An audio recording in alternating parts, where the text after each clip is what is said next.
In a quiet desert in Arizona, under the endless blanket of stars, Nick Carter sat at his desk inside a small observatory.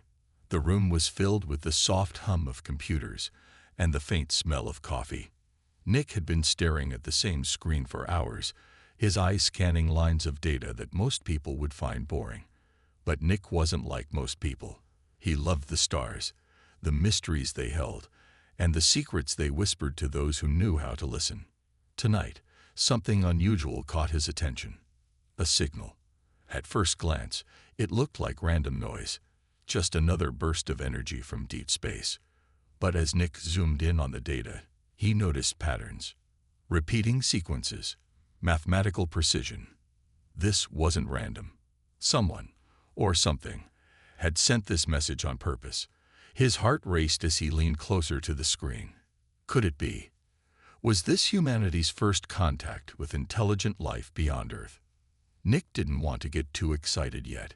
He double-checked his calculations, running the numbers again and again. Each time, the result was the same. The signal wasn't natural. It was artificial. And it wasn't just any signal. It carried information. Buried within the patterns was what seemed like a plea for help. Nick couldn't believe it. Aliens were asking for assistance. He picked up his phone and called Laura Bennett, one of his closest colleagues. Laura was smart, practical, and always kept a level head. If anyone could confirm his findings, it was her. When she arrived at the observatory an hour later, Nick quickly explained what he had discovered. Together, they analyzed the signal, their excitement growing with each passing minute. Laura confirmed Nick's suspicions. The message was real. It came from a distant star system, far beyond anything humanity had explored before. Word of the discovery spread fast. Within days, governments around the world were buzzing with activity. Scientists debated the implications, while politicians argued over what to do next. Some wanted to ignore the signal, fearing it might be dangerous. Others believed humanity had a moral duty to respond. In the end, a decision was made. A crew would be sent to investigate. Commander Ryan Hayes was chosen to lead the mission. Ryan was a calm, experienced leader who had spent years training for situations like this. Joining him were 4 others. Samantha Sam Lewis, an expert pilot. Daniel Brooks, a biologist fascinated by alien life. Emily Shaw, a communications specialist skilled in decoding languages. And Jake Miller, an engineer capable of fixing almost anything. Each member of the team brought something unique to the table, and together, they represented the best of humanity. As the crew prepared for their journey, Nick and Laura stayed busy back on Earth. They worked tirelessly to gather more information about the signal and its origin. Every new piece of data only deepened the mystery. Who were these aliens? Why were they calling for help? What kind of world did they live on? Questions swirled in their minds, but answers remained elusive. Finally, the day came for the crew to leave. Standing on the launch pad, surrounded by cameras and reporters, Ryan addressed the crowd. "This is a historic moment," he said, his voice steady and clear. "We go not just as explorers, but as representatives of all humankind. Whatever we find out there, we will face it together, with courage, curiosity, and compassion." The rocket roared to life, shaking the ground beneath everyone's feet. As it ascended into the sky, Nick and Laura watched silently, their hearts pounding with anticipation. Somewhere out there, across unimaginable distances, an unknown species awaited humanity's arrival. For better or worse, the fate of 2 worlds now rested in the hands of 5 brave individuals. The journey through space was long and quiet. The starship Eclipse moved silently through the vast darkness, its engines humming softly as it carried its crew toward the distant coordinates. For months, the 5 members of the team lived in the tight quarters of the ship, their days filled with routine tasks and endless preparation. They studied the signal, reviewed plans, and ran simulations, all while trying to imagine what awaited them at their destination. Nick and Laura back on Earth sent regular updates, but there was only so much they could do from such a great distance. Most of the responsibility rested on Commander Ryan Hayes and his crew. Ryan kept everyone focused, making sure tensions didn't rise during the long voyage. Samantha Sam Lewis spent hours in the cockpit, running checks on the ship's systems and ensuring everything was working perfectly. Daniel Brooks pored over books about alien biology, trying to guess what kind of life forms they might encounter. Emily Shaw practiced decoding languages, hoping she'd be able to communicate with whoever or whatever they found. And Jake Miller tinkered with tools and spare parts, ready to fix anything that broke along the way. As the weeks turned into months, the excitement began to fade, replaced by a growing sense of uncertainty. None of them knew what they would find when they arrived. Would the aliens be friendly, hostile, or something entirely unexpected? The thought weighed heavily on their minds, especially at night when the ship was silent except for the faint hum of the engines. Finally, after months of travel, the Eclipse reached its destination. What they saw took their breath away. The planet was unlike anything they had ever imagined. It orbited a dim, dying star that cast a pale, eerie light across the surface. The land was barren, covered in cracked earth and towering structures that looked like they had been abandoned for centuries. Everything seemed frozen in time, as if the planet itself was holding its breath. Sam carefully guided the ship toward one of the larger structures, her hand steady on the controls. "This place gives me the creeps," she muttered under her breath, though loud enough for the others to hear. No one disagreed, even Ryan, who always tried to stay calm. The shimmering being in the floating pod seemed to react to Ryan's words. Its translucent form pulsed gently, and a soft glow spread across the room. Then, something unexpected happened. A holographic image appeared in the air between the humans and the alien. It wasn't clear at first, just a swirl of colors. But soon it began to take shape. The image showed a star, bright and strong, surrounded by planets. Slowly, the star dimmed, its light fading until the entire system was plunged into darkness. Emily Shaw stepped forward, her eyes fixed on the hologram. "It's telling us something," she said. "This must be their solar system. Their sun is dying." Daniel Brooks nodded, his mind racing. If their star is collapsing, it would explain why their planet looks so barren. Without sunlight, life can't survive here. Jake Miller crossed his arms, studying the scene. But why send a signal? Why not leave? If they're this advanced, couldn't they have escaped? Ryan shook his head. Maybe they couldn't, or maybe they didn't want to abandon their home. Either way, they're still here, and they need our help. The alien flickered again, and another hologram appeared.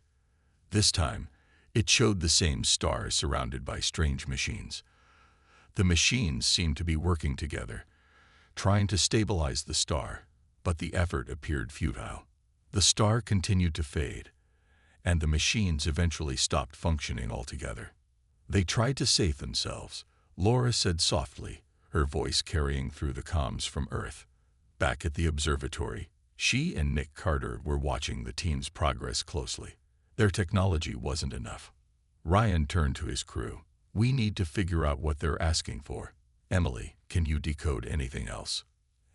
Emily knelt beside the pod and examined the symbols etched into its surface. She pulled out her tablet and began entering data. "I think I can translate some of this," she said after a moment. "It's fragmented, but I'm getting pieces. They're saying, 'Help us.' That's clear. And something about sharing knowledge." Daniel frowned. "Sharing knowledge. What does that mean?" "It could mean they're offering us something in return," Jake suggested. "Like a trade. We help them, and they give us access to their tech." Ryan raised a hand, silencing the group. "Let's not jump to conclusions. First, we need to understand exactly what they're asking for." The alien pulsed again, drawing their attention back to the holograms. This time, the image showed the humans standing beside the aliens, working together. The message was simple: unity, cooperation. They're not just asking for help, Emily realized. They're asking for partnership.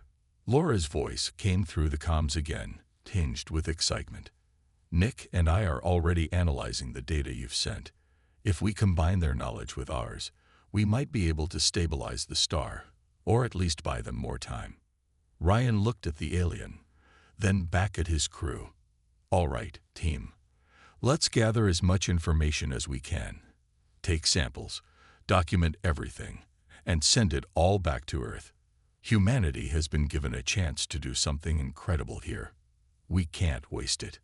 As the team split up to explore further, the alien watched them carefully, its glowing form steady and calm. For the first time since arriving, the humans felt a glimmer of hope. These beings weren't enemies or strangers. They were survivors, just like humanity. And now, they had reached out across the stars, placing their trust in a species they had never met. Back on the Eclipse asterisk, Sam monitored the readings coming from the alien pods. These things are alive, she said, her voice filled with wonder. But they're connected to their environment.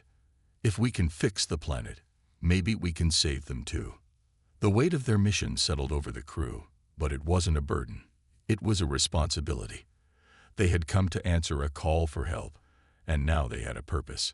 Together, they would do everything they could to keep this fragile connection alive, proving that even in the vastness of space, no one had to face the darkness alone. Back on Earth, the discovery of the alien signal and the images sent by the Eclipse asterisk crew sparked a whirlwind of activity.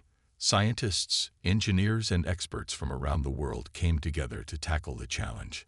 Nick Carter and Laura Bennett worked tirelessly at the observatory, coordinating with teams across the globe to analyze the data.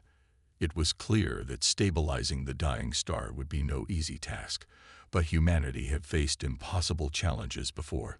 This time, they had help from the aliens themselves. The aliens' technology, though damaged, provided valuable insights. Their machines were far more advanced than anything humans had ever seen, but Nick and Laura believed they could adapt some of the principles for their own use. If we combine their methods with ours, Nick explained during a late-night meeting, we might be able to redirect enough energy to slow the star's collapse. Laura nodded, her eyes fixed on the diagrams spread across the table.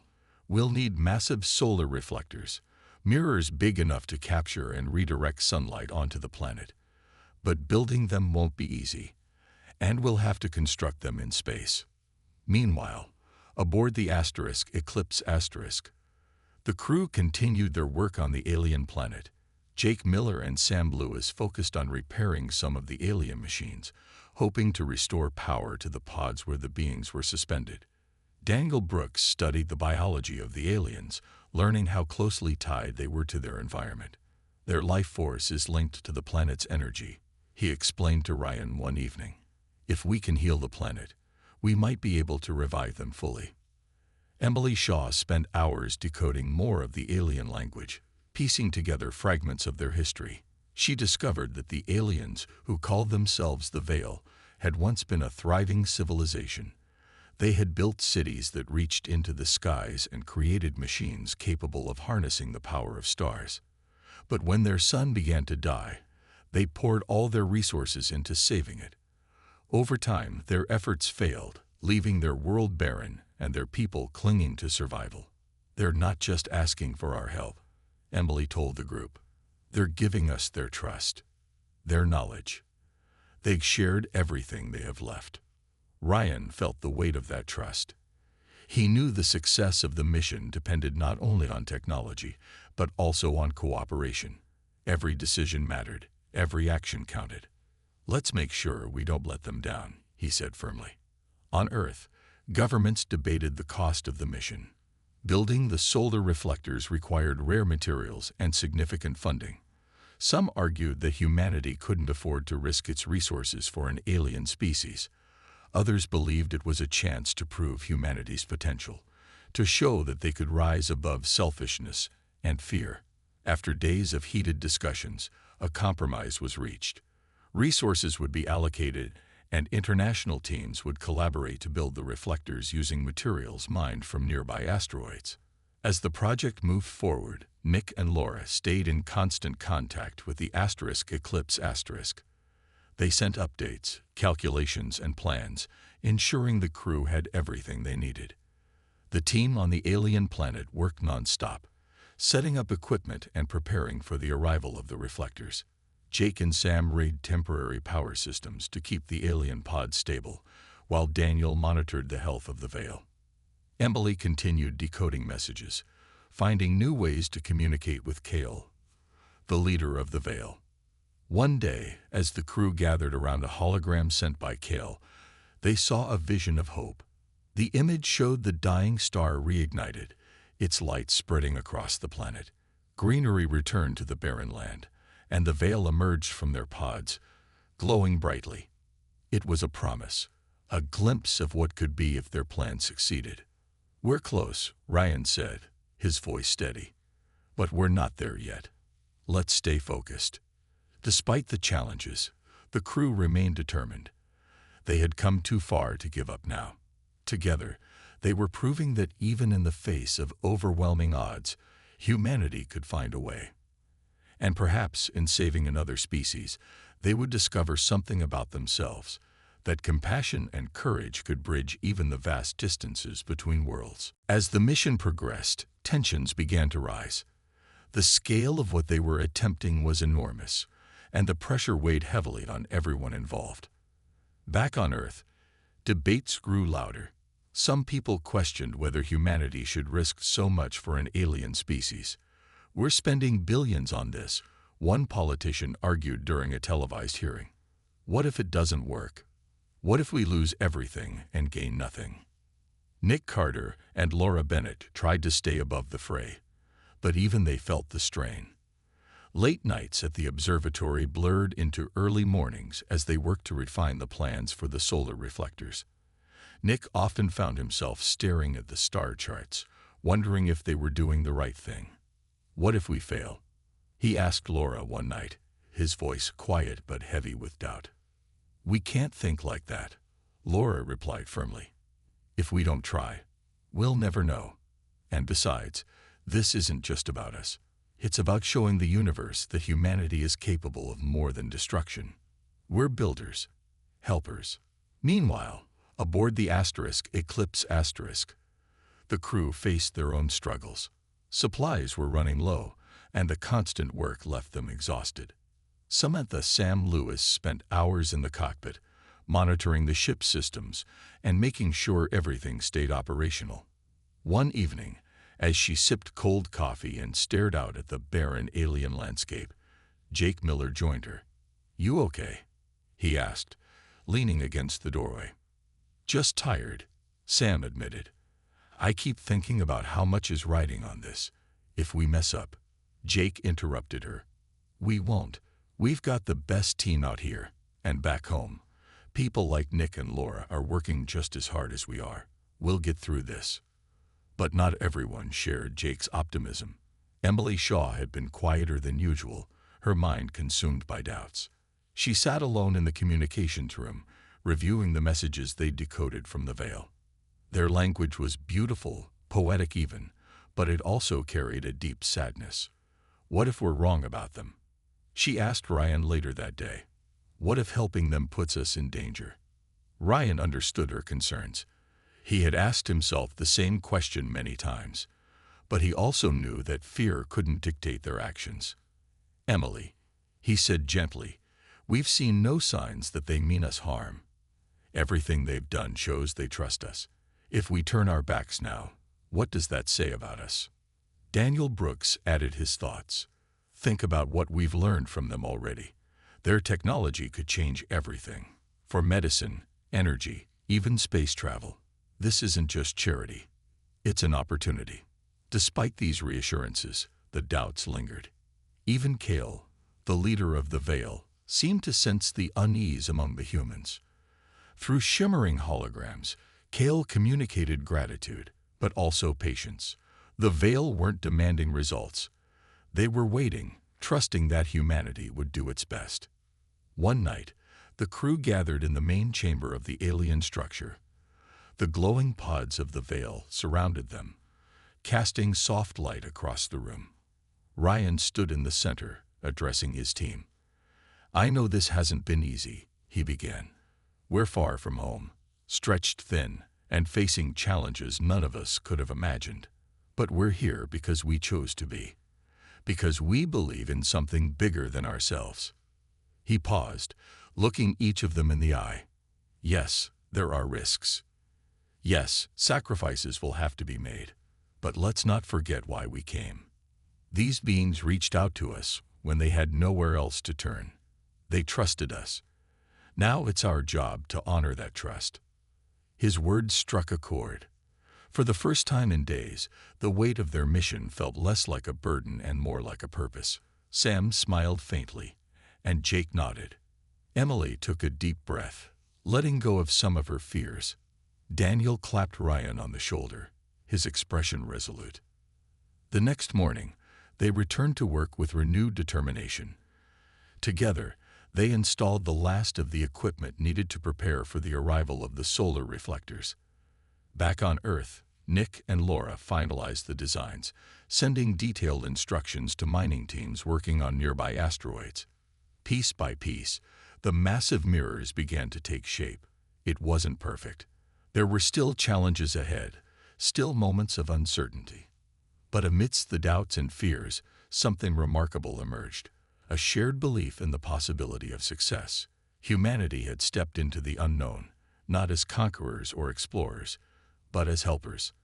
And though the road ahead remained uncertain, hope burned brightly in their hearts, a reminder that even in the darkest corners of the universe, kindness could light the way. The day finally arrived when the solar reflectors were ready. Massive mirrors, constructed from materials mined in space, floated into position around the dying star. Back on Earth, Nick Carter and Laura Bennett watched anxiously as teams guided the reflectors into their precise orbits. It was a delicate operation. Any mistake could send the mirrors drifting off course or destabilize the fragile system even further. On the alien planet, the crew of the Eclipse prepared for the final phase of the mission. Jake Miller and Sam Lewis worked together to ensure the equipment on the ground was functioning perfectly. The alien machines, partially repaired, hummed softly as they began redirecting small amounts of energy toward the Veil's pods. Daniel Brooks monitored the health of the Veil, noting subtle changes in their glowing forms. "They're responding," he said, his voice filled with cautious excitement. "Their life signs are improving." Emily Shaw stood beside Kale's pod, her tablet in hand. Through holograms, Kale communicated gratitude, not in words, but in feelings. Emily couldn't fully understand the emotions, but she felt them all the same. Hope, trust, and a deep sense of connection. She turned to Ryan, tears glistening in her eyes. "They know we're doing everything we can." Ryan nodded, his jaw tight with determination. "Let's make sure it's enough." As the reflectors aligned, beams of light shot across space, striking the surface of the alien planet.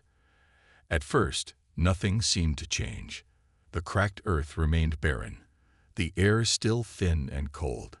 But slowly, almost imperceptibly, things began to shift. Patches of green appeared on the ground, tiny shoots pushing through the dirt. The glow of the Veil grew brighter, their translucent forms pulsing with renewed energy.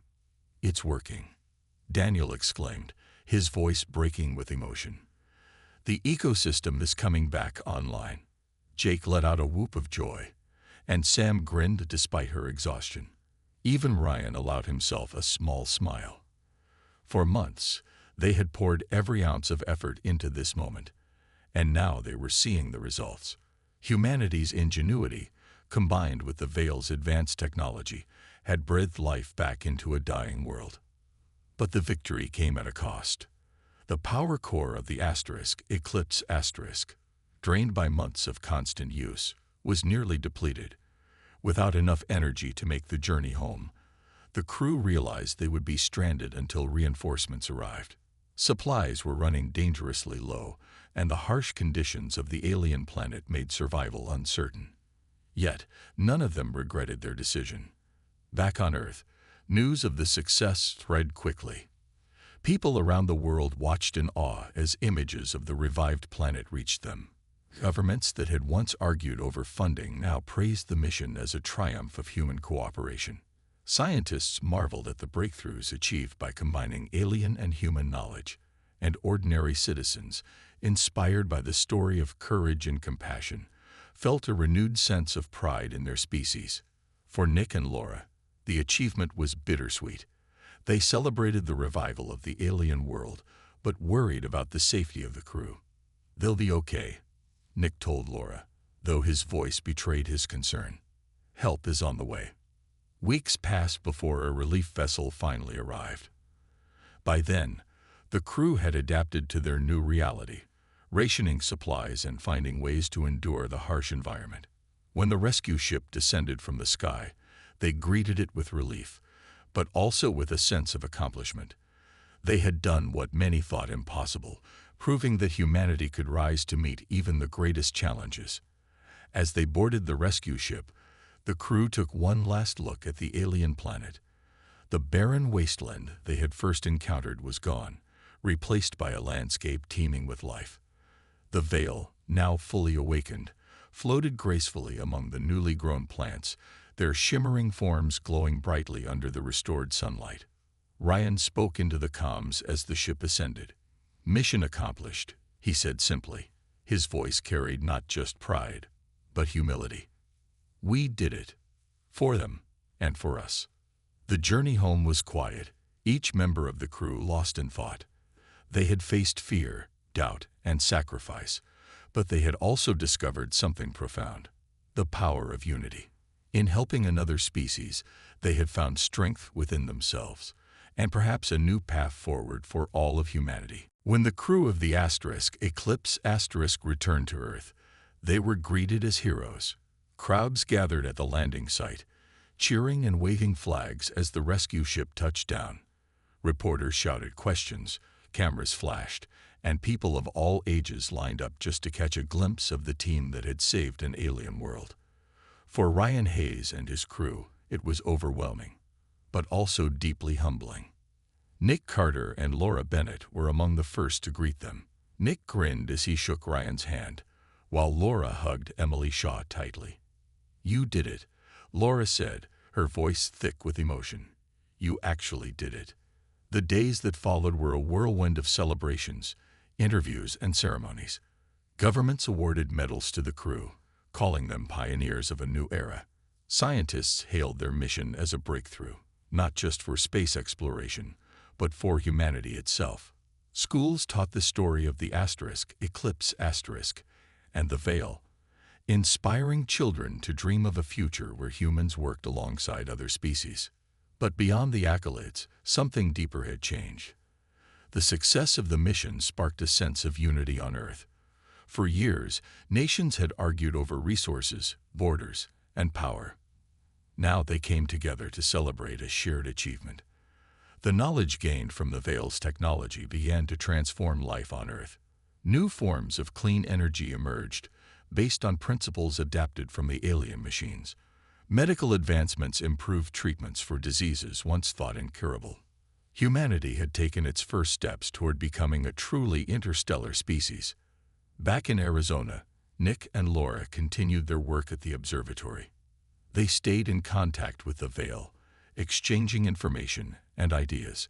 Kale and the other beings had promised to share their knowledge freely, grateful for humanity's help.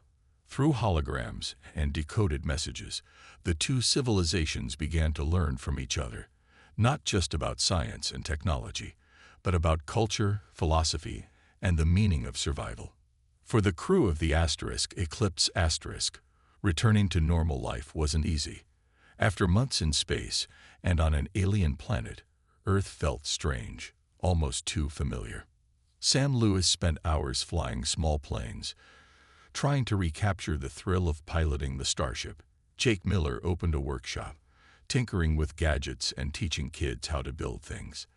Daniel Brooks wrote papers about the Veil's biology, eager to share what he had learned.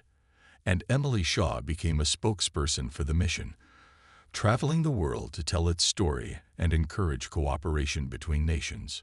Rand, meanwhile, struggled to adjust. As much as he loved being home, part of him missed the simplicity of their mission, the clarity of purpose, the bond they had formed as a team.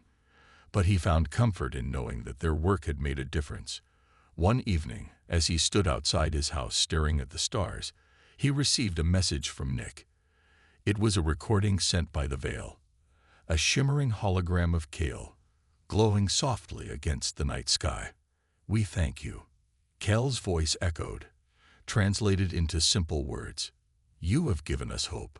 Together, we will build a brighter future." Ryan smiled, feeling the warmth spread through him. He realized then that the mission wasn't truly over.